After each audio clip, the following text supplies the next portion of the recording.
Oke teman-teman, jadi selamat datang kembali di channel YouTube ini. Nah, pada video kali ini kita bakal sharing-sharing dikit aja gimana kita mulai belajar buat nerbangin drone FPV.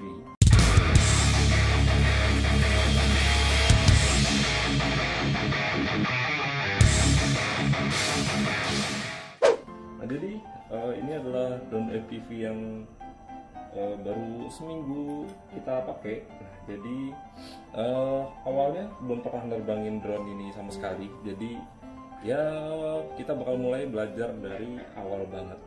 Nah, yang pertama itu adalah buat kebutuhan apa drone ini bakal dipakai. Jadi drone FPV itu ada beberapa jenis, kayak ada yang sinematik, ada yang racing, dan juga ada yang buat freestyle. Nah, jadi tiga jenis ini yang harus kita pilih-pilih dulu kira-kira kebutuhannya mau buat apa nanti. Jadi kita tanya satu orang yang udah lebih paham, misal kita bisa masuk ke grup di Facebook, atau misal kalian udah ada temen yang biasa main dan udah kenal, itu bisa kalian tanya dulu. Dan setelah aku tanya temenku ini yang udah biasa main FPV, karena kebutuhannya nanti buat video, akhirnya dipilihlah drone ini. Nah, ini frame-nya ini adalah Scion 35, jadi drone buat cinematic FPV, ukurannya 3,5 in. Oke. Nah, jadi kenapa pilihnya ini? Ini senemunya aja ya, karena baru banget mulai ini, jadi aku nggak ngerakit sendiri. Ini aku jadi beli yang udah kerakit dari punyanya orang, jadi ini nggak baru-baru banget, ini second juga, karena harganya bakal lebih murah. Oke. Nah, jadi dipilihlah drone ini. Nah, selama pengiriman, karena ini dikirimnya agak jauh ya, jadi selama pengiriman itu kita bakal belajar dulu di simulator. Nah, jadi pas mulai belajar simulator itu sama kayak waktu awal-awal belajar air modeling, karena aku pakai remote atau transmitter yang sebelumnya udah aku pakai di air modeling, itu FlySky FSI6, dan kabel simulatornya udah ada. Nah, simulator yang aku pakai buat belajar FPV ini adalah Orca. Nah, jadi Orca ini lumayan bagus dan juga kelihatannya cukup real, dan yang penting ini aplikasinya gratis, jadi kalian bisa langsung download di Steam, terus tolong transmitternya ke PC, nanti kalian bisa langsung belajar di situ. Awalnya bener-bener susah banget kalau misal kalian udah pernah nerbangin drone aerial atau drone pabrikan kayak DJI, Mavic Mini atau Mavic Air dan lain-lain. Rasanya jauh lebih susah terutama buat pertahanin ketinggiannya, jadi throttle-nya kadang kelebihan, kadang kurang. Nah, itu yang harus kita biasain dulu. Kalau misal crash ya pasti selalu crash ya, namanya belajar itu udah biasa banget. Jadi kalau misal kalian pengen bener-bener matangin dulu sampai lancar nerbanginnya, lebih baik banyakin crash di simulatornya dulu aja. Nah, jadi karena kemarin aku sambil nunggu, akhirnya crash beberapa kali.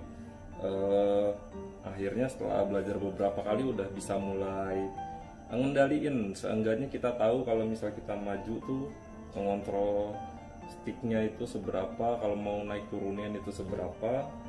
Dan di sini ada tracknya yang bisa kita pilih macam-macam. Nah, itu bisa kalian sesuaikan. Kalau aku saranin pertama pakai yang mapnya yang terbuka gitu dulu, kayak yang di lapangan atau yang di kayak ada pacuan kuda gitu, lupa namanya apa ya, pokoknya di situ. Jadi di tempat yang terbuka dulu belajarnya. Nah, kalau kalian udah mulai bisa ngendaliin terbangnya, baru ke tempat yang sempit-sempit atau yang banyak bangunannya. Nah, setelah itu kita udah belajar simulator dan drone-nya sampai, dan beberapa part lainnya sampai, kayak kalau FPV ini kan butuh goggles. Nah, googlesnya aku pakai Fatshark Scout, itu standar juga sih, aku juga belinya second. Nah, setelah itu semua sampai, baru kita nerbangin di lapangan, nerbangin yang beneran. Pertama nerbangin crash, waduh. Nah, kedua nerbangin juga crash. Nah, sampai kita beberapa kali nerbangin itu dan crash, dan akhirnya kita bisa baru lancar itu di penerbangan keempat atau kelima gitu kalau nggak salah. Pokoknya penerbangan keempat kelima itu baru bisa sampai mendarat di depan kita lagi dengan selamat. Nah tapi setelah itu juga kita masih menemukan banyak kendala karena drone ini sering crash, jadi masalahnya juga banyak yang muncul. Misal kemarin yang pertama tiba-tiba itu propellernya patah. Ini propeller patah sebenarnya udah jadi masalah yang paling umum ya, kayak di aeromodeling juga sama, namanya propeller ya paling gampang rusak. Apalagi di sini propellernya itu gampang banget nyentuh benda-benda asing walaupun ini udah ada frame-nya. Tapi kemarin ini propnya sempet patah dan kita udah beli lagi termasuk cadangannya. Kalau misal kalian ada dana lebih, aku saranin langsung beli cadangannya aja beberapa, misal ada 2 atau 3 gitu buat cadangan. Nah terus yang selanjutnya kalau misal part-partnya ini kan dia rakitan ya, dalam arti ini bukan pabrikan dan harus solder-solder sendiri. Nah sejak aku beli ini udah ada part yang aku ganti, terutama yaitu di sini adalah receivernya atau RX. Karena receiver yang sebelumnya bawaannya ini itu nggak sesuai sama remote yang aku pakai, akhirnya RX-nya di sini aku ganti pakai i6X kalau nggak salah namanya, pokoknya yang bisa buat i6, FlySky i6.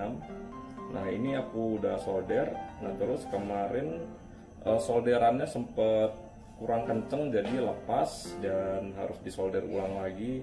Terus pernah juga kabel VTX nya itu belum sempat aku rapihin dan akhirnya ada yang kemana-mana dan putus karena kena propeller, dan akhirnya harus benerin lagi, nyolder lagi.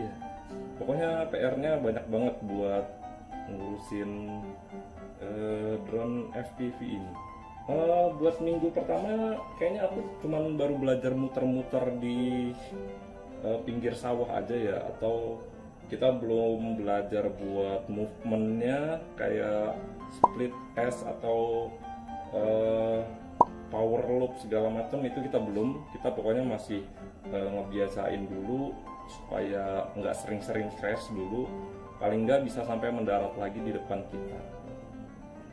Oke, jadi seminggu kita belajar sampai situ dulu. Nanti update-nya lagi bakal aku buat videonya setelah ini. Kayaknya nextnya kita bakal mulai belajar movementnya ya, cinematic movement pakai drone FPV. Oke, jadi itu dulu video kita pada kali ini. Kalau misal teman-teman ada yang punya pertanyaan atau mau mabar kita belajar bareng boleh aja. Jangan lupa like dan subscribe. Sampai jumpa di video berikutnya.